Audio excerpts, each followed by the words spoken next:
Hi all, today we are going to learn about Copernicus constant. So who is this Copernicus? So ரொம்ப நாளைக்கு முன்னாடி இவர் இருந்தாரா அப்படின்னு பாத்தீங்கன்னா just 1986 வரைக்கும் அவர் வாழ்ந்திருக்கிறாரு. ஸோ கொஞ்சம் வருஷங்களுக்கு முன்னாடி வரைக்கும் இருந்திருக்கிறாரு. அவர் பாத்தீங்கன்னா இந்தியன் ரெக்ரியேஷனல் மேத்தமெட்டிஷியன் சொல்லி சொல்றாங்க.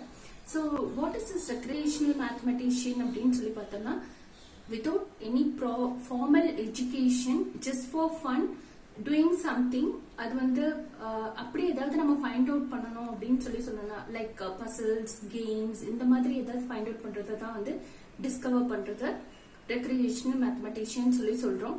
ஸோ இவரு நிறைய திங்ஸ் கண்டுபிடிச்சிருக்காரு. இதுல Kaprekar's constant, Harshad number, self நம்பர்ங்கிறதுல இம்பார்ட்டன்ட் கான்செப்ட்.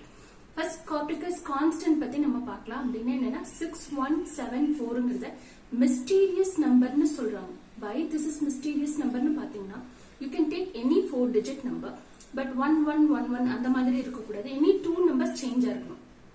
ஸோ அந்த மாதிரி நம்பர்ஸ் எடுத்து ஸோ நீங்க ஃபர்ஸ்ட் அதை டிசெண்டிங் ஆர்டர்ல அதை அரேஞ்ச் பண்ணிட்டு திரும்பியும் அதை அசெண்டிங் ஆர்டர்ல அரேஞ்ச் பண்ணியும் ரெண்டையும் சப்ராக்ட் பண்ணீங்கன்னா you will get a answer.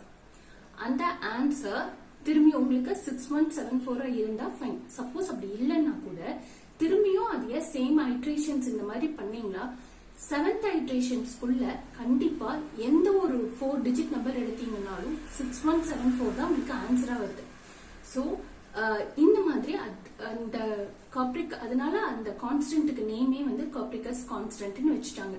இதே எனி 3 டிஜிட் நம்பர் எடுத்துட்டீங்கன்னா 49500 டிஜிட்ஸ் வருது. So thank you all.